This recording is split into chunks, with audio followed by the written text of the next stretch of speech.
예, 예, 안녕하세요. 동작구 평생학습관에서 진행하는 한국문화재 제5강 시작하겠습니다. 5강의 주제는 고려청자 참외 모양 병이라고 합니다. 여기 화면에 보이듯이 다양한 형태의 국보급 고려청자들이 있는데 그 중에서도 요 가운데에 있는 참외 모양 병은 이 두 개의 그 고려청자에 비해서 모양이 참 단순한 편이거든요. 그런데 이 미학적 눈으로 보게 되면 다양한 시각으로 이 참외 모양 병이 갖고 있는 아름다움이 보일 겁니다. 그래서 오늘은 주로 이 부분에 대한 얘기를 말씀드리겠습니다.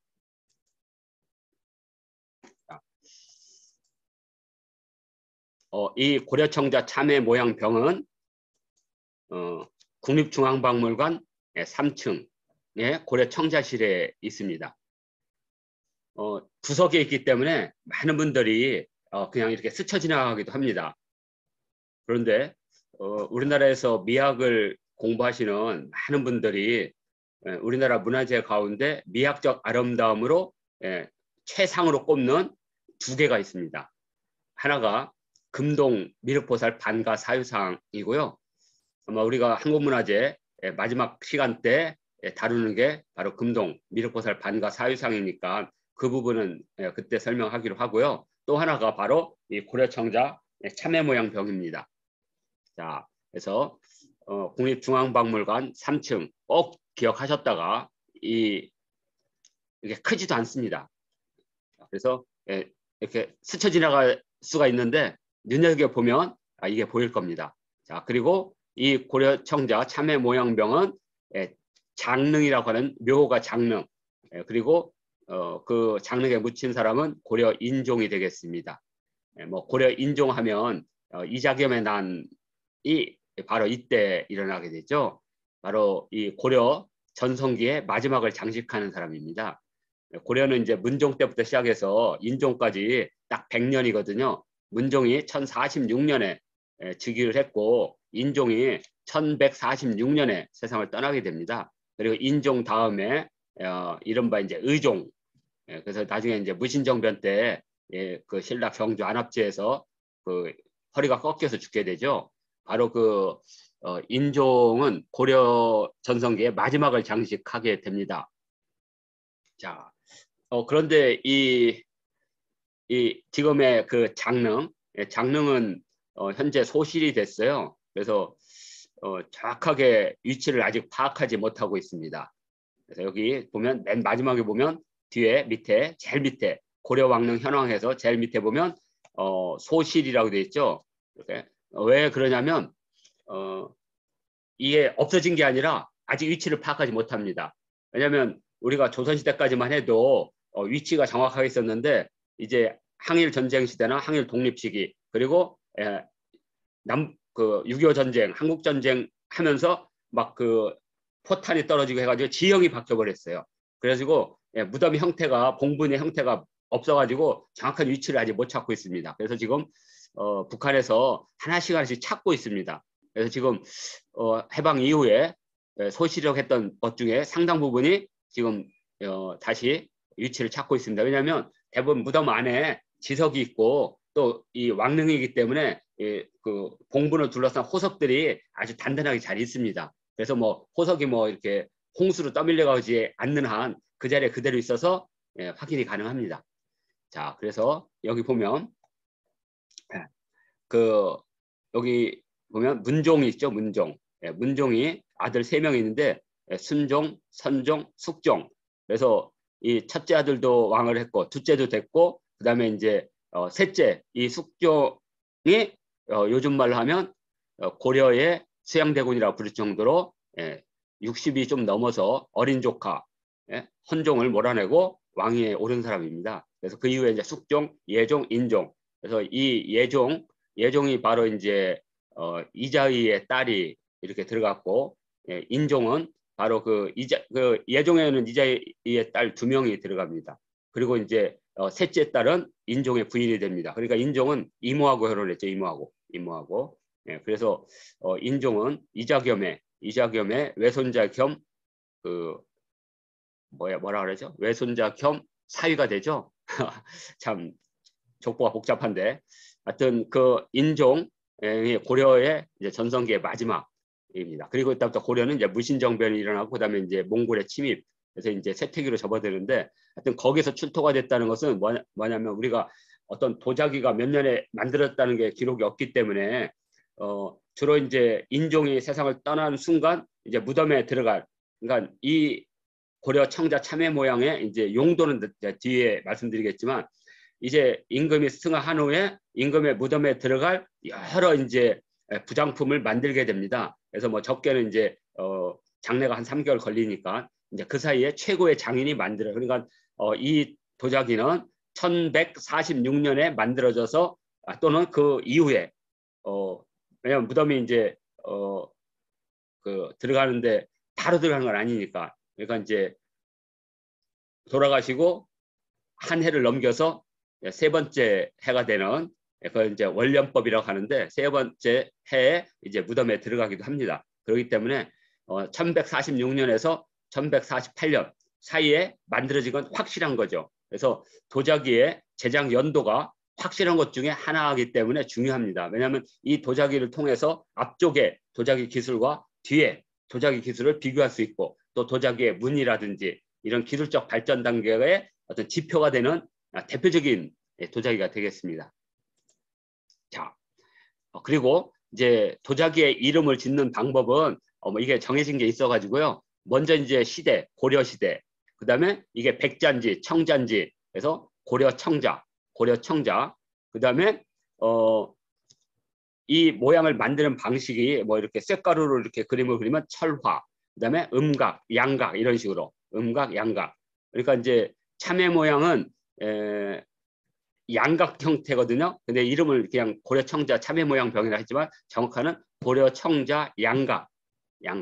그 다음에 무늬는 참외 모양이고 용도는 병입니다. 그래서 참외 모양 병. 그러니까 고려청자 양각. 근데 고려청자 국에 꼭 양각만 있는 것 아니거든요. 이렇게 투각 형태로 붙인 것도 있고, 그래서 그 뺀 겁니다.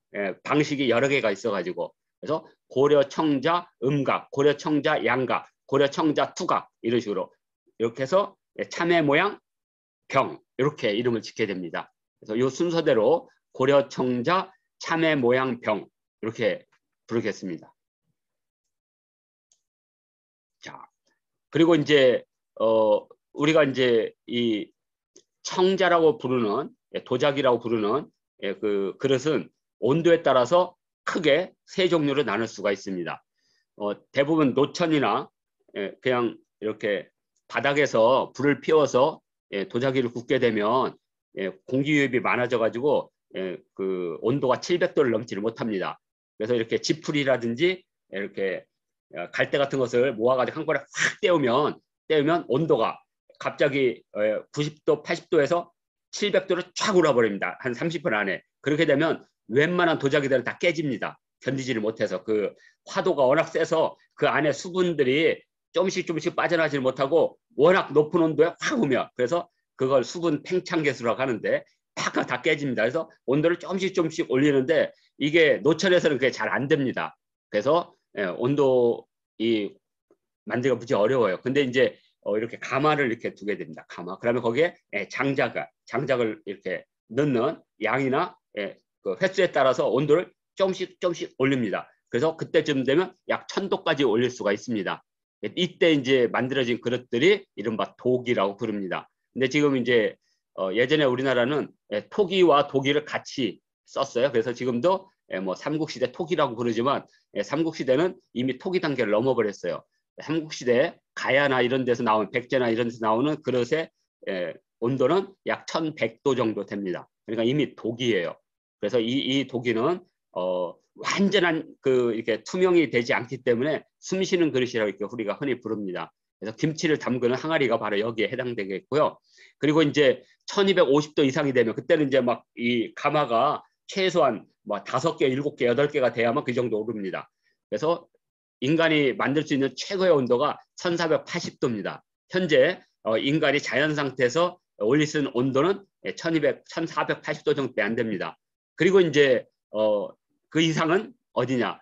포항제철에 가면 볼 수 있죠. 쇠를 녹이고 이런 것들 거기는 막 2000도, 3000도까지 녹일 수가 있습니다. 그러나 그리고 원자로가 있죠. 원자로는 뭐 12500도까지 오르니까. 그러나 그건 특수한 예고요. 자연 상태에서 우리가 최고로 오를 수 있는 게 1480도 정도입니다. 근데 1480도를 올리기 위해서는 정말 어마어마한 땔감들이 필요합니다. 그래서 예를 들어서 1000도의 가마가 1000도까지 올릴 수 있는 가마가 10개가 있어요. 그리고 1480도까지 올릴 수 있는 가마가 1개가 있어요.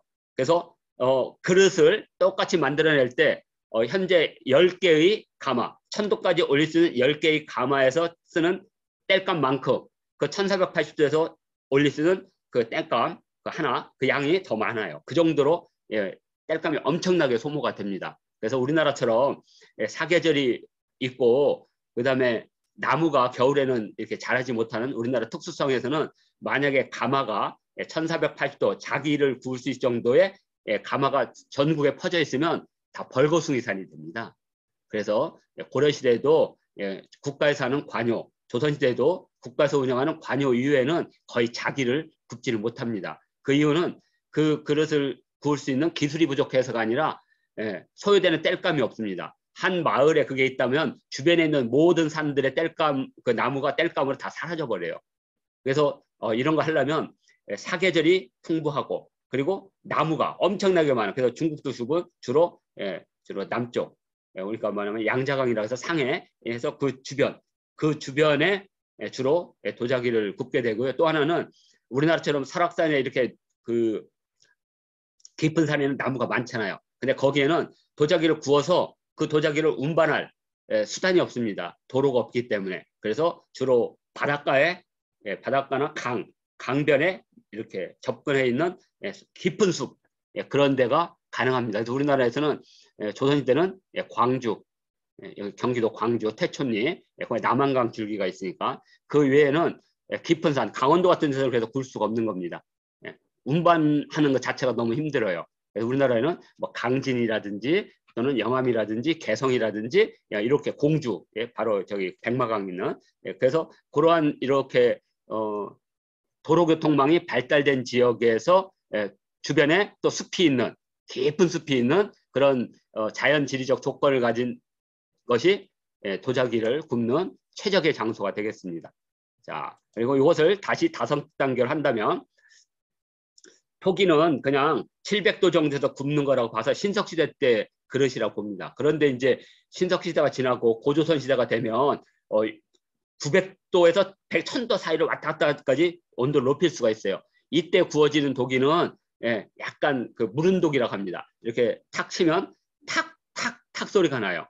그런데 이제 900에서 1000도에서 좀 넘어서 1000도에서 1100도 정도가 되면 이때는 좀 단단해집니다. 그래서 이렇게 두드리면 톡 소리가 탕 소리로 나요. 그래서 쇠 소리가 난다 그래서 쇠 그릇이라고 부릅니다. 이게 그래서 삼국시대는 다 이제 이런 굳은 도기가 되겠습니다. 1100도. 그러다가 이제 고려시대가 오면 이제 청자가 옵니다. 청자는 1250도 이상에 구워지는 건데 도대체 도기와 청자는 무슨 관계냐? 그건 이 도기나 이 토기는 그 흙 속에 테토라고 부르는 흙 속에 철분이 그대로 있는 상태에서 이렇게 굽지만 청자는 그 테토를 여러 번 걸러가지고 그 테토 속에 철분을 0.3% 밑으로 내리는 겁니다. 그렇게 되면 그 철분의 변화에 따라서 그 철분이 이제 그 가마 속에 들어가게 되면 가마에는 어마어마한 불이 일어나죠. 그럼 불은 산소를 머금어야 되기 때문에 일단 공기 속에 있는 산소는 다 먹겠죠. 그 다음에 두 번째로는 이제 수분, H2O. 왜냐하면 도자기는 물로 이렇게 형을 만들기 때문에 이 H2O에서 O가 사라지겠죠. 그걸 수분 팽창계수라고 해요. 자, 그래서 이제 수분이 다 날라갔어요. 그러면 이제 마지막 불은 계속하고 산소는 필요하고 그때 바로 이 테토 속에 있는 철분 FeO3라고 합니다. FeO3. 그러면 O3가 이렇게 하나씩 날라가요. 그럼 O2가 되거든요. 그걸 환원이라고 해요. 원래의 산소로 돌아가는 거. 원래의 철로 돌아간다. 산소는 버리고 산화된, 그러니까 우리만 녹슨다는 거죠. 산화된 FeO3에서 O가 FeO2가 됩니다. 이걸 환원이라고 해요. 그때 색깔이 약간 노란색이 됩니다. 그러다가 다시 이제 그 산소가 마지막 날아가 버려요. 그럼 Fe-만 남죠. 철, 순수 철. 그 순수 철의 원자 색이 푸른색이에요. 그래서 푸른색이 납니다. 그래서 청자가 탄생하게 됩니다. 그러니까 테토를 만든다는 게 엄청나게 어려워요. 그 다음에 또 하나는 우리가 진흙이라고 부르는 것들, 이런 찰흙이나 진흙이라고 하는 것들은 1200도도 버티지를 못합니다. 1100도만 돼도요, 빨갛게 달궈져 가지고 후 부르면 그 빨갛게 달아진 이 형태가 찌그러져 버려요. 그러면 뭐냐? 암석이어야 됩니다. 암석 정도가 돼야만 1280도에서 1250도에서 1400도에서 버팁니다. 그래서 우리가 조선 때 다랑아리 있죠? 이만한 다랑아리. 다랑아리를 왜 못 만드느냐? 1480도가 되면 이 정도 큰 도자기는요, 그 틀이 견디지를 못합니다. 그 안에 이렇게 달궈지는 거 보면요, 그 열의 대류 현상에서 그 큰 도자기가 흔들흔들합니다. 그래서 다랑아리는 반을 쪼개서 반 굽고 반 구워요. 그래서 초벌 구운 후에 붙인 후에 낮은 온도로 다시 구워서 낸 겁니다. 그러니까 이 다랑아리 자체 하나가 1480도 그 온도에 견딜 수가 없습니다. 다 찌그러집니다. 그 정도로 어마어마한 거죠. 그래서 이 청자는 그 테토도 문제고 그 테토 속에 철분을 얼마큼 하느냐. 그래서 이제 나중에는 이렇게 구워내면 철분이 이렇게 모은 테토에 이렇게 골고루 퍼져 있지 않기 때문에 푸른색이 마치 이렇게 무늬 얼룩무늬 같아요. 그래서 나중에는 이제 젤을 만들어요. 그래서 이제 우리가 이제 보통 이제 이렇게 테토 속에 이렇게 수분을 놓으면 겉에다가 그 제 용액을 이렇게 골고루 발라서 철분을 골고루 분포한 후에 구워내면 색깔이 이렇게 이쁘게 나옵니다. 그러니까 이 기술은요, 당시 과학기술 가운데 최고 수준입니다. 그러니까 청자를 만들어낼 수 있는 수준은 그때 당시 중국과 우리나라 두 나라밖에 없었습니다. 전 세계를 통틀어서. 그리고 백자는 어떤 거냐면 이 청자에 있는 철분, 테토에 있는 철분을 완전히 제로 상태로 만들면 테토 자체가 하얗게 이렇게 나옵니다. 그래서 이러한 그 테토, 청자나 백자를 만들 수 있을 정도의 테토는 암석이어야 됩니다. 그래서 그 암석을 중국 강서성의 고령산이라는 데서 처음으로 그걸 발견했습니다. 거기서 나온 그릇으로 그릇을 만드니까 푸른색이 나온다는 걸 알게 돼요. 그리고 나중에 철분을 다 철분을 어떻게 빼냐면 이렇게 통에다가 이 테토를 넣고 이렇게 저으면 철분은 비중이 높기 때문에 밑으로 떨어지거든요. 흙은 위에 뜨고 그러면 흙에 떠 있는 것을 계속 번갈아가면서 계속 여러 번 저으면 순도가 100% 가까운 테토가 나와요. 그 테토로 이렇게 구우면 백자가 나옵니다. 자, 그래서 이제 백자가 나왔는데 문제는 뭐냐면 백자는 이렇게 단순한 미는 아름답지만 모양을 낼 수가 없어요. 왜냐하면 대부분 안료들은 그 가마 속에서 다 타서 없어져 버리기 때문에 그래서 이렇게 그 가마에서 그래도 1000도 이상에서 그래도 사라지지 않는 게 구리, 동화라고 하거든요. 동화, 구리를 이렇게 그리는 거. 그런데 이제 이게 1480도이기 때문에 구리는 다 1000도면 녹아요. 1048도면 다 녹아. 그 다음에 철분이 있습니다. 철분은 1540도 정도에 녹아요. 근데 철분에 불순물이 섞여 있어요. 철분이. 그러면 그 철분으로 이렇게 그린 것들은 1200도만 돼도 다 녹아버려요. 그렇기 때문에 1400도 이상의 백자에서 버틸 수 있는 안료는 코발트라는 안료 하나뿐입니다. 그걸 청화라고 불렀어요. 코발트 안료가 그 온도가 되면 저렇게 푸르거든요. 그래서 그때 자기에다가 푸른색 코발트를 통해서 무늬를 만든다. 그래서 그걸 청화백자라고 부릅니다. 청화백자. 그런 이제 도자기는 오늘 우리 주목적이 아니기 때문에 이 정도로만 설명을 하겠습니다.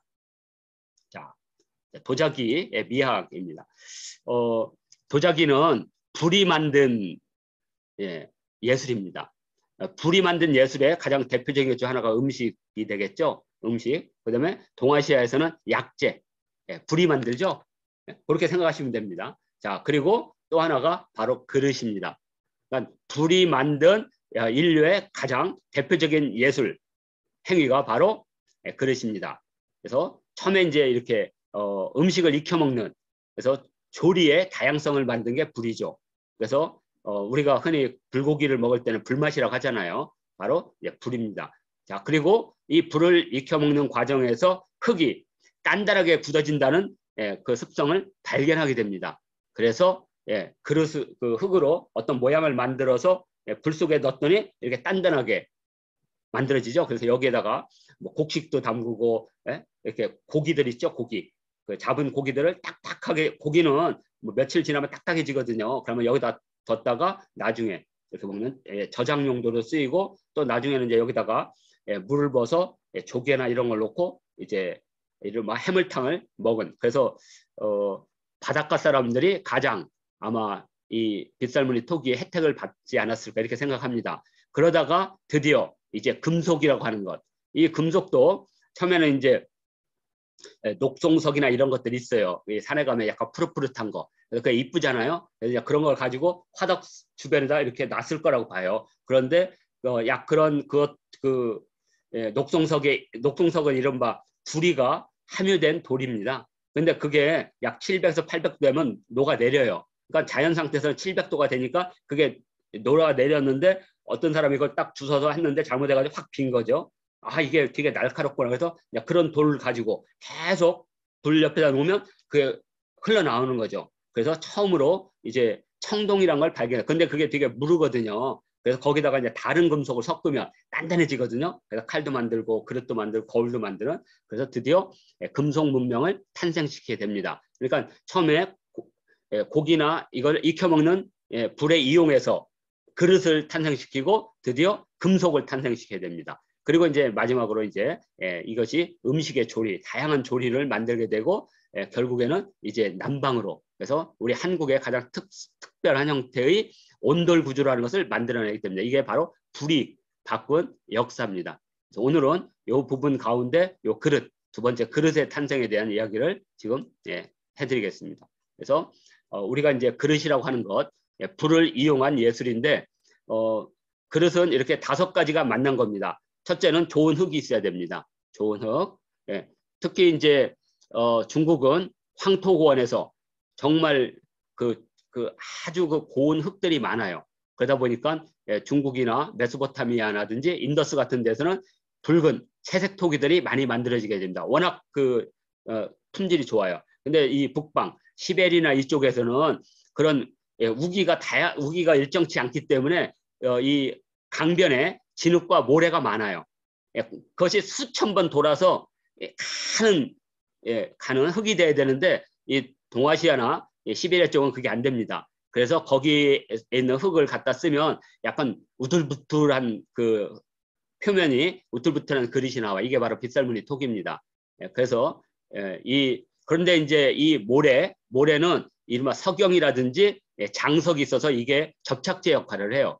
그래서 채석토기와 우리 빗살무늬 토기가 부딪혔다. 그러면 채석토기가 100% 깨집니다.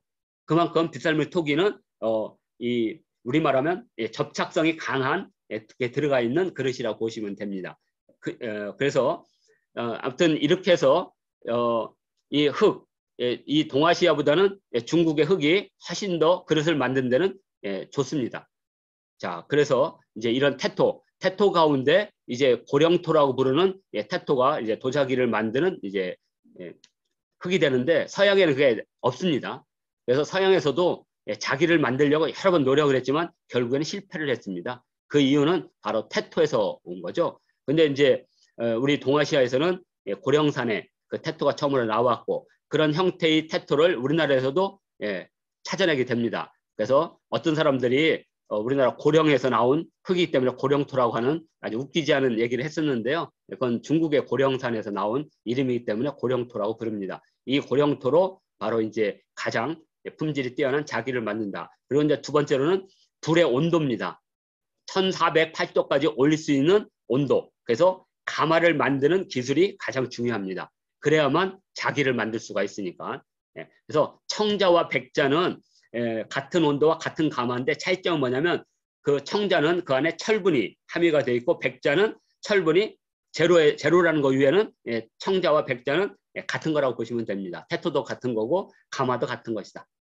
그리고 이제 좋은 물, 불순물이 없이 좋은 물입니다. 그래서 주로 산 위에서 아주 맑은 물 있죠? 흐르는 물을 갖다가 주로 쓰는 겁니다. 왜냐하면 하류로 오면 그 안에 여러 금속이 묻어 있어서 그릇 자체가 뿌옇게 나와요. 아주 맑은 색이 안 나옵니다. 왜? 그 안에 금속 같은 게 많이 섞여 있어서. 자, 그래서 좋은 물을 필요로 하고, 그다음에 가마, 높은 불을 만들려면 가마가 필요하니까. 그래서 가마가 필요하고, 또 불을 만들려면 그 주변에 이제 나무가 필요하고요. 그래서 이제 이러한 기술을 가진 사람이 적어도 30년 정도 하면 그릇 가운데 최고 수준인 자기가 탄생하게 됩니다. 자, 그리고 이제 그릇은 어느 한 특정 지역의 기술이 집약적이고 지속적으로 전해 내려오기 때문에 그 지역의 특성을 그대로 반영합니다. 그래서 대표적으로 이것을 문화 징표라고 부르고 있습니다. 그래서 주로 이제 우리가 신석시대는 빗살무늬 토기 문화권입니다. 우리가. 그리고 중국이나 인도나 이집트는 채색 토기 문화권입니다. 다릅니다. 이렇게. 그 이유는 채색 토기는 고운 흙으로 빚은 거기 때문에 그 안에 공기층이 거의 없어요. 만들 때 워낙 빚을 때 워낙 흙이 고와서. 그래서 거기는 구울 때 수분 팽창 계수가 거의 없습니다. 근데 우리 동아시아에는 태토 자체가 굵기 때문에 그걸 빚으면 사이사이에 공기들이 많이 들어가요. 수분과 공기들이. 그래서 불을 탁 떼버리면 그냥 수분 팽창 계수가 급속히 올라가면서 다 그릇이 깨져버립니다. 그래서 그 수분 팽창 계수를 흡수를 흡수하기 위해서 만든 게 빗금이라고 보시면 됩니다. 빗금을 거놓으면 수분의 팽창 계수를 어느 정도. 우리가 철도에서도 철도의 이렇게 침목을 두고 그 철도 레일이 약간씩 벌어진 이유가 겨울에는 벌어지고 여름에는 늘어나기 때문에 그 늘어나는 정도의 양을 계산한 거거든요. 마찬가지로 빗살무늬 토기도 그렇게 보시면 됩니다. 안에 수분 팽창 계수에서 도자기가 팽창하게 되거든요. 그때 이 금이 없으면 그릇이 이렇게 탁 이렇게 그 그릇의 표면들이 다 튕겨 나오죠. 그래서 그런 걸 계산한 게 바로 빗살무늬 토기다. 그리고 이제 고조선 때 들어오면 이제 그릇을 아주 세게 때립니다. 단단하게. 탄날이라고 하는데 그래가지고 약 900도에서 1000도, 1100도에서 구워내는 겁니다. 그래서 이것을 우리가 민문이라고 합니다. 이때는 무늬를 놓으면 안 돼요. 이때는 1100도에서 무늬를 놓게 되면 다 깨져버려요. 그래서 이때는 무늬가 없습니다. 그래서 신석시대는 빗살 무늬가 있고 그다음에 고조선 시대는 빗면이 없다. 그래서 민문이라고 부릅니다. 대체적으로. 그리고 이제 고구려나 고조선에 오면 제사를 지내거나 특수한 목적으로 우리만의 이렇게 형태의 그릇을 만들게 됩니다. 이것이 귀가 4개 달린 긴목한이라고 부르는 이것은 우리 고조선에서 부여, 고구려, 신라 백제로 이어지는 특수성입니다. 중국에는 없는 우리 민족만이 갖고 있는 가장 대표적인 문화적 특징을 갖고 있고요.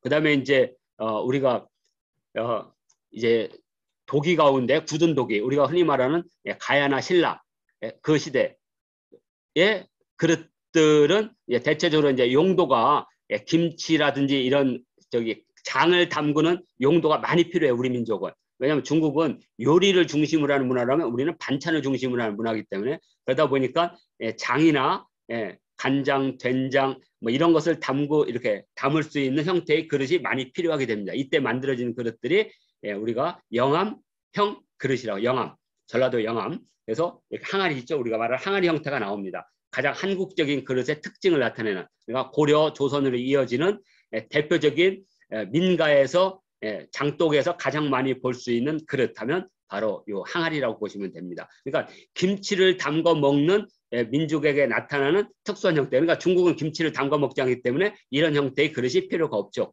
크기도 필요가 없죠. 대부분 중국은 바로 재료를 그대로 요리를 해서 먹는 민족이기 때문에 그래서 이게 다릅니다. 자, 이제 참외 모양 병을 이제 보도록 하겠습니다.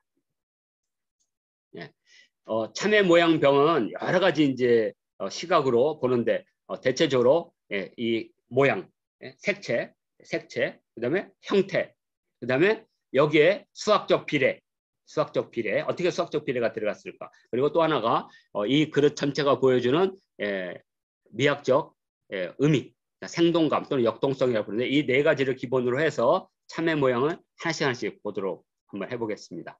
자, 먼저 색채입니다. 우리 고려시대 때의 청자는 특별히 그 색깔이 신비하다 그래서 비색이라고 불렀습니다. 그래서 중국의 청자와 우리 청자는 많이 다릅니다.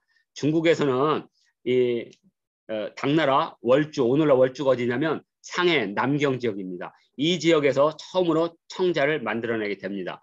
그래서 이제 당나라 이전부터 만들어내요. 그러나 이제 가장 번성한 건 이제 당나라 때입니다. 이 당나라 월주요가 바로 우리나라 장보고에 의해서 신라로 그 기술이 전수가 됩니다. 거기가 이제 바로 나주, 영암, 강진이 되겠습니다. 자, 그런데 색깔이 너무 투박하죠. 녹색이요. 그래서 중국도 끊임없이 좋은 색을, 푸른 색을 만들기 위해서 이렇게 만들었습니다. 그 이유는 뭐냐면 하늘에다 제사를 지내는 종묘나 하늘에 제사를 지내는 그릇들은 하늘과 닮았다 그래서 청동기로 만듭니다. 청동기. 근데 청동기가 오래되면 녹이 슬고 하다 보니까 중국인들은 이 그릇으로 푸른색을 만들어서 청자를 대체하려고 그랬어요.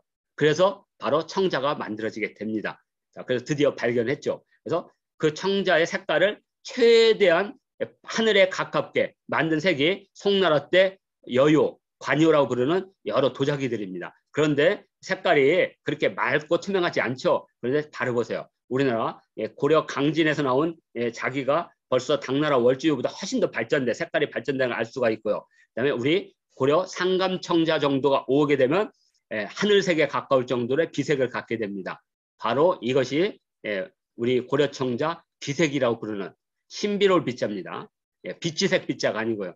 중국의 비색은 비치색 할 때 비자고요. 우리 고려청자의 비색 할 때는 신비로울 비자를 씁니다. 그래서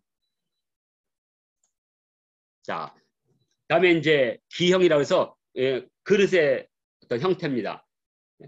우리가 이제 예를 들어서 뭐 그 남자가 뭐 되게 잘생겼다, 여자가 되게 잘생겼다는 것은 전체의 틀이거든요. 이 우리나라 그릇은 우리만의 전통적 틀이 있습니다.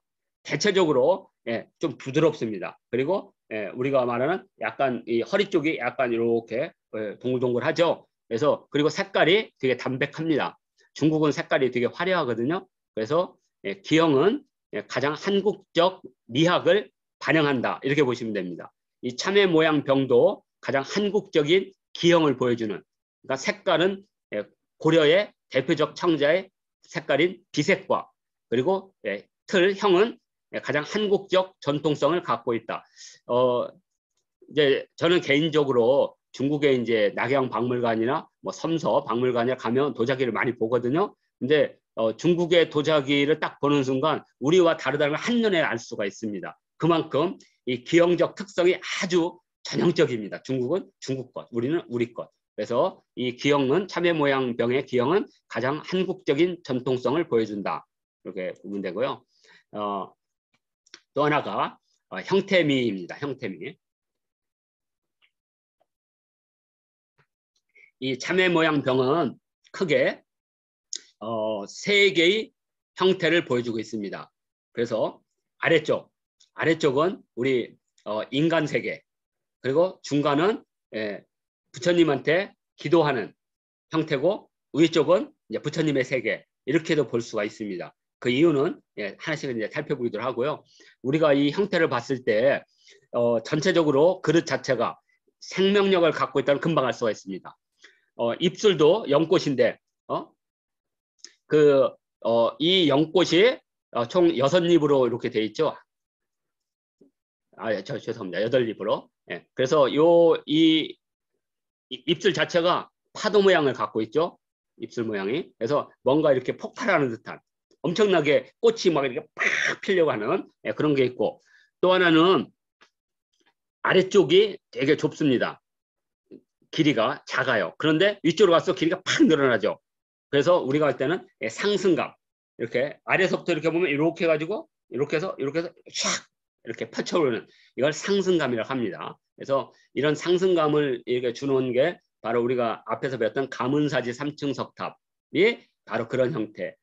주변에 지형 지세를 놓고 갑자기 이렇게 올라가서 탑을 보는 순간 그 뒤에 있는 산이 탑 아래 이렇게 되죠. 이게 산이면 탑이. 그러면 탑이 무지 높게 보이거든요. 또 하나는 탑의 기단에 또는 그 탑의 층수의 높이를 다르게 합니다. 그래서 아래쪽이 1로 한다면 두 번째 단은 2로, 세 번째 단은 3으로 이런 식으로 그러면 탑이 샥 이렇게 올라가는 듯한 그런 형태의 미학.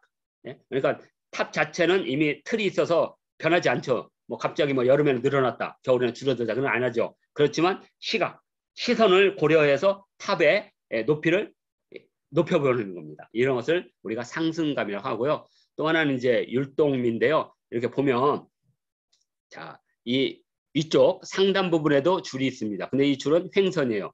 목에 선을 3개를 이렇게 그었죠. 그런데 그 몸통에 있는 선은 호선이라고 부릅니다. 화살호자로 써서 호선 이렇게 그죠? 그리고 밑에 받침대는 사선입니다. 이렇게 B급 사선 이렇게 사선이 됐죠. 그러니까 이 자체 형태미 자체가 다양성을 갖고 있습니다. 이것을 하나씩 이제 살펴보도록 하겠습니다. 보통 이제 우리가 고려청자 참외 모양을 보면 그냥 이게 참외 모양 병이라고 보고 그냥 와버려요. 이것을 여기 보면 이것을 만든 장인이 그 당대 최고의 수준을 가진 기술자라는 걸 금방 알 수 있습니다. 그리고 기술만 뛰어난 게 아니라 예술적 감각도 아주 뛰어나다는 것을 우리가 확인할 수가 있습니다. 자, 일단 그릇은 아래쪽이 폭이 길이가 작고 위쪽이 높기 때문에 겉으로 봐서는 되게 불안정해 보여요. 왜? 몸체가 크니까 넘어질 것 같아요. 그런데 왜 우리는 이 그릇을 보면 안정감을 느끼느냐? 이 주둥이의 너비와 몸통의 너비와 밑동의 너비가 같습니다. 이렇게. 그렇기 때문에 시각적으로는 되게 안정감을 가져요. 그다음 또 하나는 이 사선의 끝이 그 입술의 그 너비와 같죠. 똑같이. 그런데 사선이라는 건 뭐냐면 우리가 시각적으로 계속 밑으로 내려가도록 보이게 돼요. 그래서 사실 사선의 폭은 요만치지만 우리가 이것을 우리가 이제 그 이 눈이 갖고 있는 착시라고 하는데요. 사선의 너비는 그 입술의 너비와 같지만 실제로 우리가 착시로 느끼는 사선의 너비는 이렇게 되는 겁니다. 이렇게. 그래서 사선의 너비가 넓게 보입니다. 그러면 넓은 사선 안에 그릇이 있는 것처럼 느끼게 돼요. 그래서 되게 받침대 뜸에 사선에 그래서 일부러 사선을 이렇게 한 겁니다. 그런데 만약에 받침대를 높게 하잖아요. 그러면 균형미가 없어져 버려요. 전체적으로. 참외 모양병에 참외가 요건데 쉬운 말하면 참외가 요만한데 꼭지가 이만하면 그 참외가 돋보이지 않죠. 꼭지가 이만하면 또는 참외가 이만한데 잎사귀가 이만하면 그렇기 때문에 그걸 고려해서 참외의 그 몸통을 맞도록 그 꼭지 우리가 이거 흔히 말하는 꼭지가 되는 거거든요. 받침대가 꼭지를 작게 해야 되는데 작게 하게 되면 이게 균형이 무너지게 되죠. 그래서 이것을 어쩌냐 빗금을 한 겁니다. 빗금을 하게 되면 사선이 이렇게 되죠. 밑으로 이렇게 길게. 그래서 이게 되게 안정감을 보이게 됩니다. 그리고 또 하나는 이렇게 이게 상승감 이렇게 살아있는 걸 보이려면 밑에 길이를 1로 하면 그 두 번째 길을 3으로 3배수로 만들어 버린다. 그러면 이 시각이 1의 시각에서 갑자기 3의 시각 확 늘어나요. 그러면서 이게 크기가 확 늘어나는 것처럼 착시를 일으키게 됩니다. 이런 걸 계산한 거죠. 그러니까 이 비램이라는 게 이게 대단한 기법입니다. 왜냐하면 다른 그릇들은 용도에 맞췄다면 이것은 용도에 맞춘 게 아니에요. 이것은 상징에 맞춘 겁니다. 그러면 이 모양은 왜 이렇게 만들었느냐? 바로 이것은 인종이 이 병을 가지고 부처님 전에 가서 부처님전한테 이걸 바치는 겁니다. 그래서 예전에 이제 우리가 이런 것들을 무구정광 대다란이라고 해서 다란이 사상인데 부처님에게 공덕을 빌면 그 공덕의 정성과 깊이에 따라서 극락왕생이 결정된다는 그런 믿음이 있습니다. 그래서 인종도 살아생전에는 왕 중의 왕이었지만 죽어서는 결국에는 극락에 갈지 지옥에 갈지 심판을 받는 중생일 뿐이에요. 그때 인종이 가지고 간 부처님한테 가지고 간 가장 대표적인 공양의 그릇이다 이렇게 보시면 됩니다. 그래서 이렇게 상징적으로 잘 만든 겁니다. 자, 우리가 이제 이 참외 모양 병이 갖고 있는 최고의 미학은 바로 생동감과 역동성입니다. 이 꽃잎은 정말 무한히 펼쳐진 부처님의 세계 8꽃잎을 해서 그 연꽃이니까 이것은 바로 부처님 이걸 바치는 이 그릇 위에 부처님이 계신다는 걸 이렇게 상징적으로 보여줍니다. 그래서 아래에서 인종이 이 그릇을 바치는 거죠. 이렇게 여기다 차를 담고 가지고 이렇게 그러면 부처님이 지금 현재 위에 있다고 생각하시면 됩니다. 그리고 이 목에 이 종선 3개는 우리 그 고려시대 때 그릇과 같은 미학을 갖고 있습니다. 이런 형태의 선을 긋는 게 우리 한국 그릇의 특징을 나타내고 있습니다. 한번 이렇게 이 지금 현재 요 미송령 톡이라고 하는데 요 미송령 톡이도 지금 요게 깨져서 그렇지 여기에 그릇에 요게 줄이 3개가 있습니다. 우리나라 그릇이 대체적으로 이렇게 둥근 그 선을 이렇게 긋는 형태미를 갖고 있습니다. 그래서 목은 이렇게 횡선이 3개가 있습니다. 이렇게 3개가. 자, 그런데 이 몸통은 이게 종선이죠.